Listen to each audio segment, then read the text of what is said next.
ہمارے پاس پہلا سوال یہ آیا ہے کہ گھر یا مکان پر کیا گیا جادو ختم کرنے کا کیا طریقہ ہے؟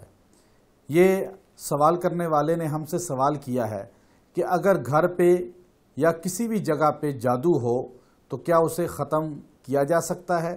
بالکل ختم کیا جا سکتا ہے۔ جادو وہ فعل ہے جس کو قرآن میں بہت غلط کہا گیا، قرآن و سنت میں اس کو حرام کہا گیا ہے۔ جو جادو کرتا ہے اس کا قرآن و سنت سے کوئی تعلق نہیں رہتا۔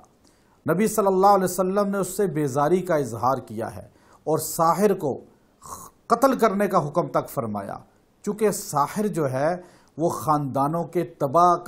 خاندانوں کی تباہی کا باعث بنتا ہے۔ تو جادو بہت برا فعل ہے۔ اگر کوئی جادو کر دے تو اس کے خاتمے کا سب سے بہترین طریقہ جو ہے وہ اللہ کے قرآن سے مدد لینا۔ سورہ فلق اور ناس اگر 33 بار پڑھ کر انسان پیے گا اور گھر میں چھڑکاؤ کرے گا تو انشاءاللہ العزیز جادو کا اثر آہستہ آہستہ ختم ہو جائے گا۔ یہ عمل کم از کم 21 دن تک جاری رکھنا چاہیے۔ ویڈیو کے نیچے سبسکرائب کے بٹن پہ کلک کریں، بیل کے آئیکن پہ کلک کیجئے تاکہ ہر نئی ویڈیو کی نوٹیفیکیشن آپ کو مل جائے۔